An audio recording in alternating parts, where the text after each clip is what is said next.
passe pra gente falar de Flamengo 1, Audax 0. A estreia no Campeonato Carioca, quinta rodada antecipada por conta da tabela do Flamengo até chegar em Supercopa e Mundial de Clubes. Hoje com o Vitor Pereira na arquibancada. Eu dou boa noite aos senhores perguntando: ele gostou do que viu? Dá para aproveitar alguma coisa ou o elenco do Flamengo já está muito bem composto por quem está no time principal? Jean, hoje começa com você. Tudo bom, Dani? Boa noite para você, boa noite para os companheiros. Dani, se você me permite o mau humor, eu vou começar não exatamente respondendo a sua pergunta. Mas... Porque assim, eu só queria lembrar que hoje foi o primeiro jogo de 2023 do campeão da Copa Libertadores. Foi o primeiro jogo do campeão da Copa do Brasil. Foi o primeiro jogo da torcida, da maior torcida do país. E a gente teve um jogo como esse. Um jogo cuja escalação do Flamengo era pouco relevante, um jogo contra um adversário pouco relevante, um jogo por um campeonato pouco relevante. E tudo bem, nós estamos fazendo linha de passe, teoricamente, por causa desse jogo. Por sorte, o nosso editor é maravilhoso e temos vários temas interessantes, inclusive para abordar a respeito do Flamengo, a respeito de outros times, a respeito do prêmio de melhor do mundo, porque, sinceramente, o futebol brasileiro ele se autodeprecia quando ele faz um torcedor da maior torcida do país, que está com abstinência de 2 meses sem ver o seu time jogar, e aí vai ver, primeiro jogo de 2023, 2 meses depois, o time C, D, não sei se é o terceiro ou quarto time do Flamengo, está mais ou menos entre isso aí. Então, respondendo a sua pergunta, eu acho que ele tira pouco que ele pode usar para a temporada, porque esse time está muito, muito distante de poder ser utilizado num dos jogos principais que o Flamengo vai fazer nessa temporada. E, curiosamente, talvez o gol tenha saído feito pelo jogador que é aquele mais próximo de poder ser utilizado constantemente. Boa noite, Dani. Boa noite, Jean, Léo Bertozzi. André, muito bom tê-lo ao meu lado, observando tudo com bastante atenção e já raciocinando. Espero muito para saber suas observações. Boa noite aos fãs e às fãs do esporte. Mas você não esperou a condutora do programa lhe dar a palavra? É uma ordem do... Para o boa noite. É uma ordem do nosso editor-chefe maravilhoso, Dimas Copedê. Vamos prosseguir, então. Boa noite, Vitor. Boa noite, Bia. A gente entende o que é o futebol brasileiro quando você começa a falar da temporada com um desabafo. Sim. Eu acho que isso é emblemático. E quando é um desabafo, não porque eu gosto do Jean, mas porque não tem o que mexer no desabafo dele. Eu só não entendi porque ele terminou respondendo a sua pergunta. E eu vou... Ué? Eu vou ter... Poxa.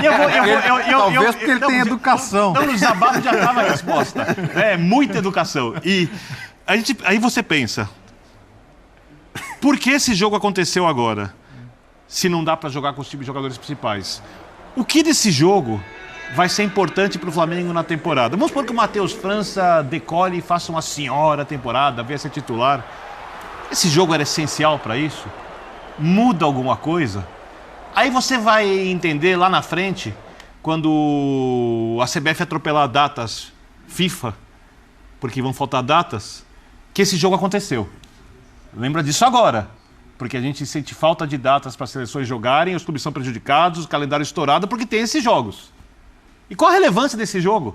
Então, tudo bem, ele acontece, é o futebol brasileiro, né? A CBF dá peso 3 nos votos das federações, a CBF impôs que vaga em Copa do Brasil agora é via estadual, ou seja, ela vai sustentando os estaduais por meios que não são o quão atraentes essas competições parecem aos torcedores. Eu vi 2 flamenguistas, que são muito flamenguistas na redação, bocejando durante o jogo, vendo o jogo com atenção, mas bocejando durante o jogo, coisa que eu não vou ver no Brasileiro, eu não vou ver na Copa do Brasil, eu não vou ver na Libertadores, eu não vou ver no Mundial, eu não vou ver na Supercopa, mas o jogo aconteceu e nós estamos aqui para falar sobre a temporada. Então a gente vai falar muito sobre o que a gente imagina que vai ser o Flamengo ao longo do ano, porque isso é muito mais importante do que o resultado desse jogo. Com toda certeza. Eu acho que só para a gente começar a entender não só a data da partida, mas também a posição do Flamengo, é importante a gente perguntar, André, para te dar uma boa noite, O que poderia o Flamengo ter feito? Porque eu acho que é uma questão muito maior. Eu entendo a colocação de vocês dois, mas acho que ela tem muito mais a ver com o calendário brasileiro e com a manutenção dos estaduais, ainda que o Carioca já tenha sido reduzido, hoje com 11 rodadas, direto para semifinal e final, para tentar justamente enxugar esse calendário. Sim. Mas assim, o Flamengo, diante da possibilidade que ele tem de realidade do futebol brasileiro, hoje ele faz o que tinha que ser feito. Faz, Dani. Boa noite a todos, boa noite, meus caros, porque faz o que tem feito nos últimos campeonatos estaduais. O Flamengo tem feito exatamente assim. Trata jogos, a enorme maioria do campeonato estadual, como pré-temporada, pensa naquilo que interessa no seu calendário. O calendário do Flamengo esse ano tem um campeonato mundial de clubes, obviamente, muito cedo. É necessário que os principais jogadores estejam em um bom nível, perto do ótimo, se é que é possível fazer isso. E o campeonato estadual, ele serve para jogadores, principalmente nas fases iniciais, jogadores que queiram estar entre os melhores. Talvez alguém que entrou em campo no Maracanã hoje imagine que possa ser inscrito no Mundial de Clubes. Não sei se isso vai acontecer. No final de tudo isso, Maracanã recebeu um público razoável, se você pensar na quantidade de pessoas que cabem no Maracanã, um público muito melhor do que qualquer pessoa poderia imaginar se você anunciasse, como já era público e notório para todo mundo, qual era a escalação do Flamengo, ou seja, mais do que quem iria jogar, quem não iria jogar, quem não estaria no Maracanã. Seria muito ruim ver o Flamengo, de certa maneira, ou obrigado pela Federação Estadual a colocar os seus titulares em campo, ou se sentir na obrigação, por conta própria, de colocar os seus titulares em campo. Mas é maluca a coisa, porque, paradoxalmente, o Vitor Pereira precisa trabalhar, os jogadores titulares, o grupo titular do Flamengo, precisa jogar, porque tem um Mundial de Clubes e não tem tanto tempo assim. O Vitor disse, na sua última entrevista coletiva, nós precisamos jogar, porque tem um momento em que o treino não chega. O que ele quer dizer com isso? Não é suficiente em termos de preparação. Um jogo contra a Portuguesa, né? Agora, o que aconteceu no Maracanã hoje? Havia ali em campo um jogador que era disparado o melhor entre todos, o Matheus França. Ele fez um gol, depois de um primeiro tempo discreto, fez um belo gol no segundo tempo, deu uma linda bola para o Matheusão no segundo tempo, poderia ser o 2-0, o Flamengo, se tivesse feito 2-0 ali, não passaria os últimos trechos do jogo, talvez até correndo um certo risco de ceder um empate ao Audax. O que isso importa para o Flamengo? Quase nada. Para o rubro-negro foi uma chance de reencontrar a sua camisa, de ir ao Maracanã de novo e de pensar num calendário que pode ser incrível para o Flamengo em termos de conquistas, mas nada vai ter a ver com essa noite, esse campeonato, esse time, esses jogadores, esse treinador, esse ambiente. Então é maluco, é absolutamente maluco, porque a gente precisa lembrar que está num país em que existe uma Supercopa, é uma coisa legal do ponto de vista teórico e nos últimos anos tem mostrado bons jogos. Sim. Poderia continuar assim. Em tese, é a grande abertura do futebol brasileiro, mas os estaduais já estão aí oferecendo essa dose contra a abstinência de futebol.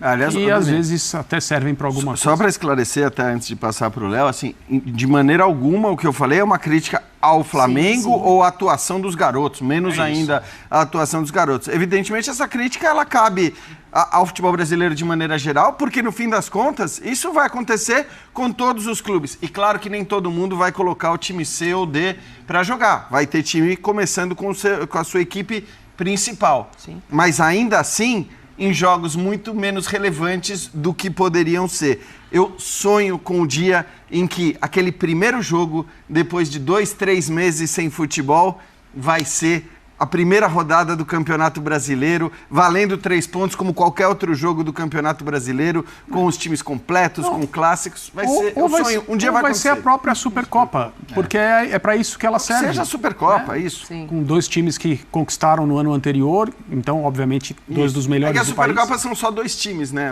Então, mas assim, eu gostaria de ver todos os grandes estreando no Brasileiro, assim, ia ser muito legal. E só faltou uma coisa antes do Léo, desculpa, Léo. O Vitor Hugo, que apareceu ali atrás, né, que é outro jogador que foi utilizado no ano passado pelo Dorival, jogou, teve seus momentos, teve seus minutos, infelizmente teve um choque de cabeça, foi substituído, claro, óbvio, não se pode correr risco, ainda bem que ele foi substituído, mas que pena que também esse jogador que pode ser aproveitado já iniciou o seu ano com um problema, tomara que não seja um problema sério. E foi bem no começo do jogo, né? 18 do primeiro tempo, ele tem ali o choque de cabeça, depois chora no banco de reservas, o que eu acho que é compreensível diante dos nomes que a gente tem que tirar desse Flamengo, que não será o Flamengo da temporada, que são o Matheus França, o Vitor Hugo e o Matheus Cunha agora, né? Sim. Até porque com o Hugo Souza indo para o futebol japonês, acho que tem que se mudar o olhar. O Rossi talvez só chegue no meio do ano. A principal peça também não foi exigida. Os dois Matheus ali talvez tenham ganho um olhar do Vitor Pereira, mas não serve como métrica, assim.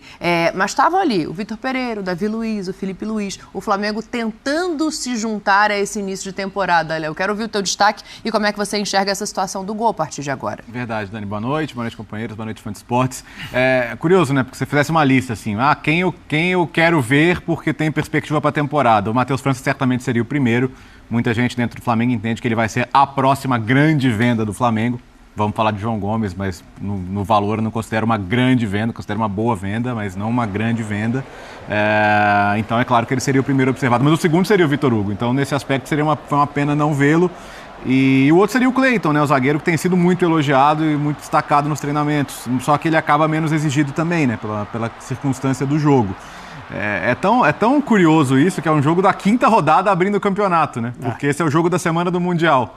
Então, não, é da Supercopa. Da Supercopa, perdão. 29. Isso, da semana da Supercopa. Então você antecipa esse jogo agora para dar folga ao Flamengo no calendário. Sobre a questão do gol, eu acho que ainda é importante o Flamengo tentar trazer o Rossi, porque o Matheus Cunha não tem esse tamanho de cancha para ter que entrar num jogo. Vamos supor uma situação, batendo aqui na madeira, que o Santos sinta alguma coisa no jogo do Mundial. Tá? Já bati na madeira. Quer que eu bata de novo? Bato de novo. Mas pode acontecer, né? Então eu acho que o garoto tem o seu percurso, pode vir a ser eventualmente o reserva imediato no Flamengo, mas não é o momento para isso. Então acho que o Flamengo deveria, com a saída do Hugo, fazer um esforço maior, inclusive financeiro, se necessário, já que está negociando um goleiro, uma parte disso poderia servir para uma liberação antecipada do Rossi.